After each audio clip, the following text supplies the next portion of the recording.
दोस्तों नमस्कार। जैसा कि आप सभी लोग जानते हैं कि विधानसभा चुनाव के जो परिणाम आने थे, इस समय जब हम लोग वीडियो बना रहे हैं, चुनाव के परिणामों की तस्वीर लगभग साफ हो चुकी है। काफ़ी चौंकाने वाले रिजल्ट हैं।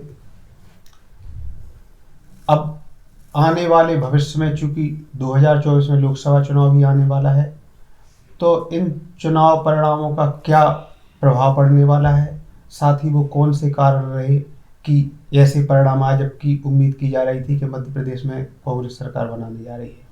इन्हीं सारे विषयों को लेकर हम लोग इस वीडियो में चर्चा करने जा रहे हैं। आइए आरंभ करते हैं। कुलदीप जी, जैसा कि हम लोगों ने पिछले वीडियो में बात करी थी, चूँकि हम लोग 3 राज्यों को लेकर चल रहे थे, छत्तीसगढ़, मध्य प्रदेश और राजस्थान। इनमें राजस्थान का परिणाम तो लगभग क्लियर था कि वहाँ भाजपा आ रही है। छत्तीसगढ़ में कांग्रेस की हम लोगों ने बात की थी, लेकिन विशेष इंटरेस्टिंग जो था वो मध्य प्रदेश था। लेकिन मध्य प्रदेश में भी जिस तरीके के परिणाम आए हैं, लगभग भाजपा ने क्लीन स्वीप किया है मध्य प्रदेश में। तो इस विषय में आपका क्या मानना है? क्या सनातन विरोध ले डूबा कांग्रेस को, जैसा कि अभी आचार्य प्रमोद कृष्णम का बयान भी आया है कि सनातन विरोध ले डूबा, या फिर शिवराज सिंह की लाडली बहन योजना? आपका क्या मानना है इन चुनाव परिणामों के विषय में? मैं तो मुझे हैरान कर दिया है इन नतीजों ने, और लगभग सभी लोग हैरान होंगे जितने भी चुनावी पंडित कहे जाते हैं, जो चुनावी विश्लेषण के काम से जुड़े हुए हैं या मीडिया से जुड़े हुए हैं या राजनीति में रुचि रखते हैं, कोई भी, उन सभी के लिए बहुत चौंकाने वाले परिणाम हैं। सबसे ज़्यादा चौंकाने वाला परिणाम है छत्तीसगढ़। वहाँ एक व्यक्ति कोई मुझे ऐसा नहीं मिला पिछले 3 महीनों के दौरान जिसने ये कहा हो कि बीजेपी जीत रही है। हर एग्जिट पोल में भी आपने देखा होगा वही जीते। चुनाव मतदान शुरू होने के पहले जो सर्वेक्षण आए उनमें भी लगातार हर चैनल, हर मीडिया हाउस यही कहता रहा कि कांग्रेस जीत रही है, और वहाँ फाइट भी नहीं हो पाई कांग्रेस से। वहाँ कांग्रेस की फाइट में भी नहीं है। कांग्रेस फिलहाल 32 पे दिख रही है और बीजेपी 55।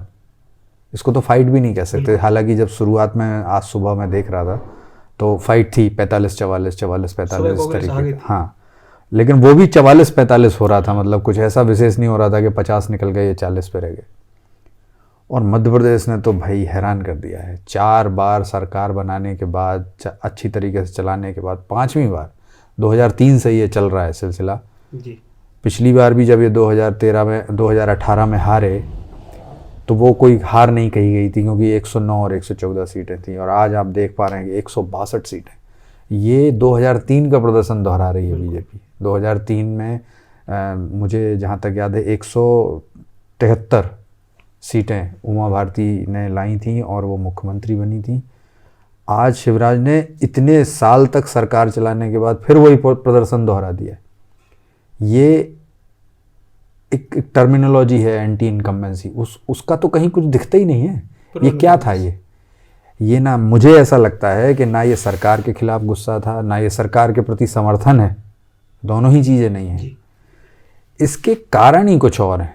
इसके कारण हैं जो अंडर करंट जिसे बोलते हैं, वो जैसे राम मंदिर का बनना जी, अब वो बन के तैयार है, कार्ड बंटने लगे हैं, और लगातार वहाँ पर ये बात कही जा रही थी मध्य प्रदेश में, छत्तीसगढ़ में, राजस्थान में, सब जगह कि अगर कांग्रेस फिर आती है तो वो सनातन के खिलाफ काम करेगी, जैसा कि आपने प्रमोद कृष्णम का भी उदाहरण दिया। हम लगातार पहले भी बात करते रहे हैं कि जब तक कांग्रेस अपनी नीतियां स्पष्ट नहीं करेगी, वो बीजेपी का सबको पता है भाई कि वो आएगी तो क्या करेगी। हाँ, फिक्स है उसका। हाँ, तो लेकिन कांग्रेस अभी तक उनको समझ में नहीं आ रहा है कि ये करेगी क्या। कहीं वो मुस्लिमों से चिपकते हैं, तो कहीं वो ईसाइयों से चिपकने लगते हैं, तो कहीं वो पिछड़ों की बात करने लगते हैं। कोई एक नीति है ही नहीं।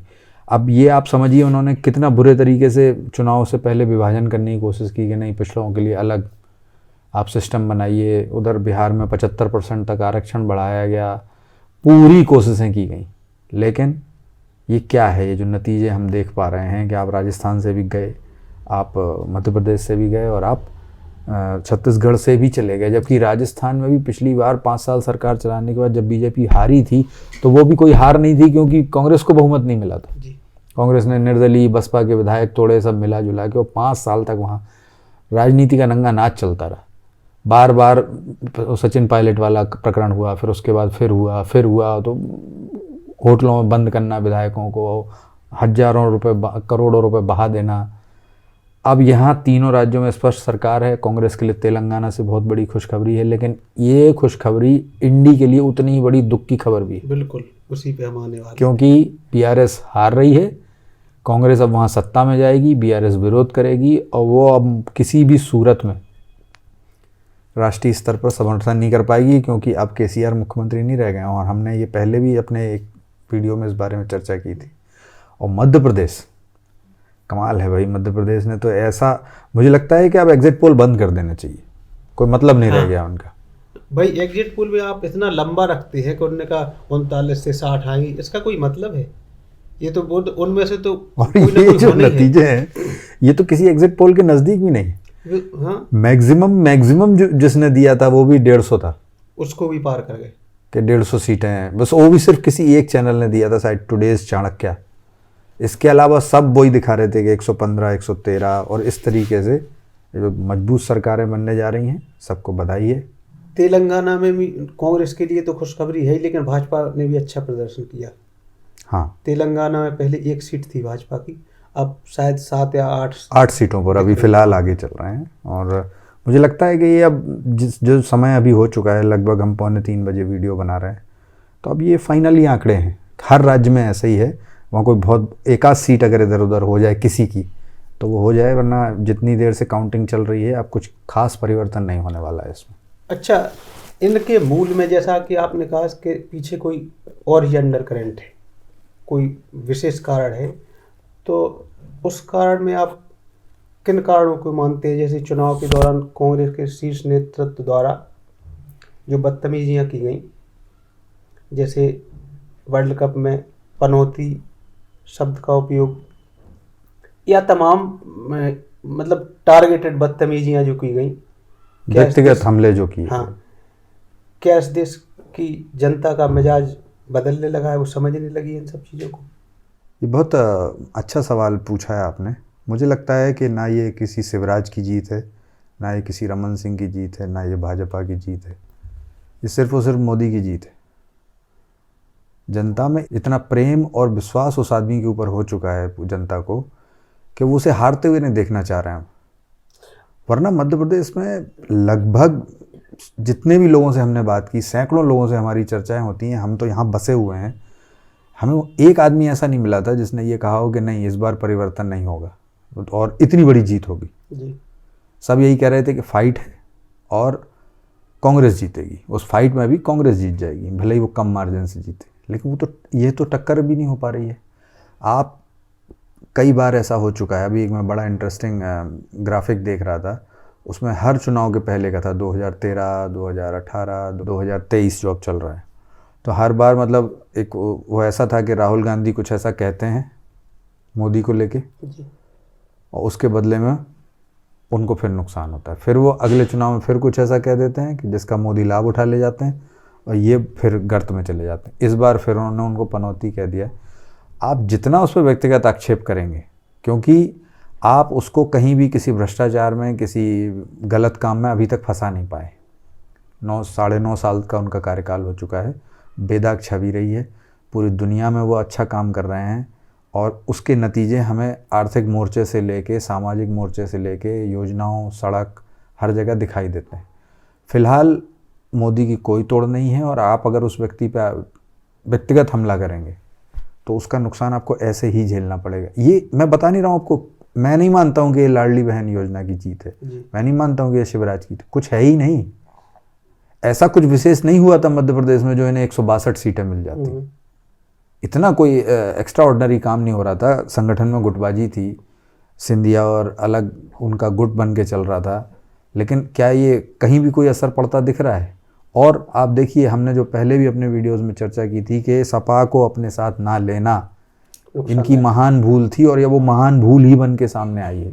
बसपा 2 सीटें जीतने की स्थिति में है, भले ही सपा सीटें नहीं जीत पाई है, लेकिन हम अगले इन्हें वीडियो में ये पूरा विश्लेषण भी करके दिखा देंगे कि कहाँ कहाँ वो लड़ी और कितने वोटों से इनको नुकसान पहुंचाया। हमारे नज़दीक ही जो सीटें लगती हैं, निवाड़ी, छतरपुर और टीकमगढ़, दतिया, हर जगह के हम इनको आंकड़े दे सकते हैं, तब इनको शायद समझ में आएगा। लेकिन उस समय ये जो हमको सबको ये जो पता चल रहा था कि बीजेपी जीत रही है, वही शायद उन लोगों को भी पता था कि कांग्रेस जीत रही है, तो वो नहीं, उन्होंने नहीं स्वीकारा, उसके नतीजे उन्हें झेलने पड़ रहे। अच्छा, आपने एक बात जो करी है कि इसमें लाडली है, मतलब मेन जो करेक्टर है वो मोदी जी है। तो बेशक इसमें तो कोई शक व शुबा है नहीं कि मोदी जी एक मतलब चमत्कारिक नेतृत्व उनका है, लेकिन हमारा मानना ऐसा है कि इसके पीछे एक और बड़ा कारण है, सनातन। जिस तरीके से इंडिया अलायंस में सनातन के विनाश की कामना को लेकर इनके घटक दल आगे बढ़ रहे थे। अच्छा, चूँकि मोदी जी सनातन को लेके चलते हैं और इंडिया अलायंस एक और मुद्दे को हवा दे रहा था, जातिगत जनगणना, तो उस बात को ही मोदी जी ने अपनी एक सभा में क्लियर किया कि हमारे लिए सबसे बड़ी जाति है इस देश का गरीब है, इस देश का युवा है, इस देश की महिलाएं हैं। ऐसे करके उन्होंने कहा कि हमारे लिए ये जातियां हैं। तो हमें लगता है सनातन के साथ है इस देश का मतदाता, सनातन का विरोध बर्दाश्त नहीं कर सकता है। साथ ही जो जातीय गणना की बात हो रही थी, उसको पहले भी इस देश का मतदाता ठुकरा चुका है। अगर जातिगत यहाँ चुनाव होते होते बिल्कुल जातिगत उस पर, तो बीपी सिंह की सत्ता आज भी कायम होती, लेकिन बीपी सिंह को कहीं का नहीं छोड़ा था इस देश की पब्लिक ने। हमें लगता है कि उसी बात का जवाब इन चुनाव में पब्लिक ने बिल्कुल। और ये जितना जल्दी कांग्रेस को समझ में आ जाए और विपक्षी दलों को समझ में आ जाए कि अब इन चीज़ों से लाभ नहीं होने वाला है, आज की ग्लोबल दुनिया में अब इन चीज़ों से मतलब फ़र्क नहीं पड़ पाएगा, आप वोट नहीं ले पाएंगे, दोहरे मानदंड अब नहीं चल पाएंगे। आपने भारत जोड़ो यात्रा की और फिर आप फाड़ने लगे लोगों को। पहले आपने जोड़ो यात्रा की, अब फिर तोड़ो यात्रा करने लगे। असल में कुलदीप जी उस जोड़ो यात्रा के दौरान वो फाड़ने लगे थे। हाँ, लेकिन उसका नाम रखा गया, मैं कह रहा हूँ कि भारत जोड़ो यात्रा। आपने कहा नहीं, हम साथ देश जोड़ने निकले। ऐसे जुड़ता है देश जैसे आप चाहते हैं? ऐसे कोई देश जुड़ता है कि लोगों को जातियों में बांट दो, लोगों को धर्मों में बांट दो, लोगों को संप्रदायों में बांट दो? भाई सबको यही लगता था कि बीजेपी आएगी तो मुस्लिमों के लिए बहुत बुरा हो जाएगा। क्या बुरा हो रहा है आप बता दीजिए मुझे। लाभ ही हुआ है, अधिक से अधिक लाभ ही पहुंचा होगा, कहीं 1% भी नुकसान नहीं हुआ होगा। हाँ, उनके अवैध धंधों पर चोट पहुंची होगी, तो वो फिर हिंदुओं के अवैध धंधों पर भी चोट पहुंच रही है। अगर कोई अतीक अहमद इलाहाबाद का बर्बाद हो रहा है तो ब्रजेश सिंह भी बर्बाद हो रहा है।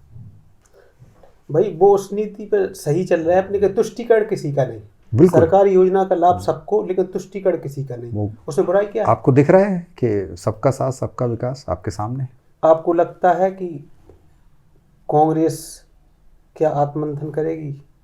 हमने सुना है कि राहुल जी फिर 4-5 देशों की विदेश यात्रा पे जाने वाले हैं, तो राहुल जी तो अपने रूटीन पे कायम हैं। उनके सलाहकार उन्हें और विनाश की ओर ले जा रहे हैं। अब आपको मैं बताता हूँ, इंडी गठबंधन की अब बैठक होने वाली है जी। उसकी तारीख तय की गई है 6 दिसंबर।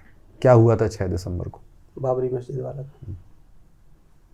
तो वो उन्हें बैठक नहीं करनी है, उन्हें एक प्रतीक देना है, संदेश देना चाहते हैं कि हम 6 दिसंबर को एक साथ बैठ रहे हैं। और आज मैं किसी एक बड़े पत्रकार को सुन रहा था, उन्होंने टीवी चैनल पर कहा कि बैठक की तारीख 6 दिसंबर को रखी गई थी, उस दिन ढांचा गिराया गया था और इंडी का भी ढांचा अब गिर चुका है। बिल्कुल। तो बिल्कुल ये सच है कि उन्हें मिलना नहीं है, उन्हें बैठक, क्या बैठक होगी अब आप मुझे बता दीजिए। सपा आपको बदमाश पार्टी कह चुकी है, हाँ, बीआरएस को आपने हरा दिया है, अब केसीआर अब मुख्यमंत्री नहीं रहेंगे। आपके पास ये 2 बहुत बड़े नेता थे और बड़े बड़े राज्यों से आते हैं। ममता दीदी पे आप भरोसा करके चल नहीं सकते। वो उनको अगर बंगाल में 1 सीट का भी नुकसान, अपना व्यक्तिगत नुकसान होता दिखेगा, वो किसी को भी सपोर्ट नहीं करेंगी, वो सिर्फ अपना देखती हैं। तो फिर काहे का एनडी? और जब एनडी नहीं है तो आप ये मान लीजिए, ये जो नतीजा है मध्य प्रदेश वाला, ये आपको अब पूरे देश में दिखने वाला है 2024 में। ऐसी ही विजय मोदी को हासिल होने वाली है, तीसरी बार। अभी तक जितनी सीटें नहीं आई बीजेपी की, वो इस बार वो आंकड़ा भी पार करेंगे। आपने जो 6 तारीख बताई, हमें ऐसा लगता है हमारे बुंदेलखंड में कहावत है, 100 जूता खाएं तमाशा घुस के देखें। तो हमें लगता है कांग्रेस की हालत यही है, कांग्रेस कोई सबक नहीं लेना चाहती है। और इंडी अलायंस के बिखराव की जो आपने बात करी है, एक कारण और है उसका। एक विषय पर आप गौर करें कि इंडी अलायंस के जो भी घटक दल हैं जो इंडी अलायंस में मिले हैं, वो उनका वोट कहाँ से आया? सब कांग्रेस से ही तो फाड़ के वोट ले गए। बिल्कुल। तो बीच में एक बात भी उठी थी कि कांग्रेस समाजवादी पार्टी को तोड़ने का प्रयास कर रही है। तो हमें लगता है कि इनमें इस वजह से भी इंडी अलायंस में एक बिखराव होगा, क्योंकि जो छोटे छोटे जो छत्रप हैं उन्हें भी एक भय है कि कहीं ये कांग्रेस हमें अपने उदरस्त ना कर ले। कि जैसे जैसे हमने कांग्रेस को ख़त्म किया अपने अपने राज्यों से, सब ने यही किया, चाहे वो सपा हो, चाहे वो बिहार के दल हों, जेडीयू आरजेडी, हाँ, झारखंड में झारखंड मुक्ति मोर्चा हो, नीचे बीजू पटनायक हों, नवीन पटनायक हों, और उससे नीचे के उनका लड़का वाईएसआर, उनका लड़का जगन मोहन रेड्डी। ये क्या था? उनकी पार्टी के नाम है वाईएसआर कांग्रेस। उनके पिताजी मुख्यमंत्री थे, फिर जब वो उनका एक हेलीकॉप्टर हादसे में देहांत हो गया, उसके बाद जगन को कोई मौका ही नहीं दिया गया।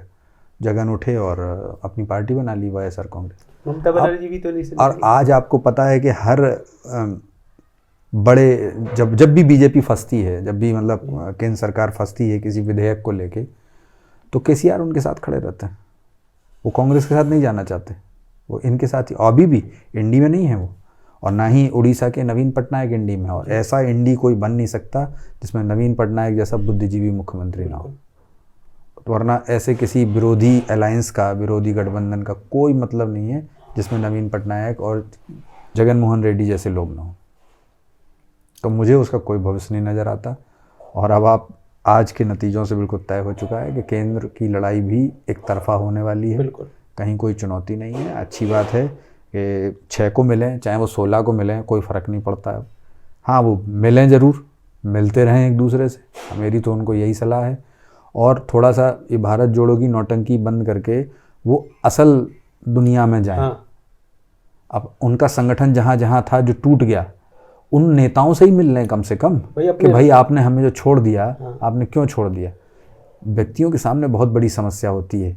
आपका नेता जब फील्ड में जाता है और जब उससे कोई पूछ बैठता है कि भाई साहब आप ऐसी पार्टी में क्यों हैं जो इस तरीके की बकवास करती है, उसके पास जवाब नहीं होता है देने को। भाई आप हमेशा जब भी विदेश जाते हैं, राष्ट्र के प्रति विश्व भ्रमण करते हैं आप, राहुल गांधी को ये सोचने की आवश्यकता है। और अभी भी वो, मैं बता रहा हूँ आपको, उनका विदेश का टिकट हो चुका होगा, वो निकलेंगे जी, वो चले जाएंगे, वो घूम फिर चिल्ड आउट आदमी है, वो जाएंगे अपना 5-6 देशों में घूम के मसाज वसाज लेके, मतलब वापस आ जाएंगे। इस देश की राजनीति के साथ मजाक कर रहे हैं राहुल गांधी। हाँ, इन नतीजों को देख के तो यही लगता है कि मजाक। छत्तीसगढ़ कैसे हार गया। बिल्कुल। तो साथियों, वीडियो आपको कैसा लगा, अपनी प्रतिक्रिया के माध्यम से हमें अवगत अवश्य कराएं। नमस्कार।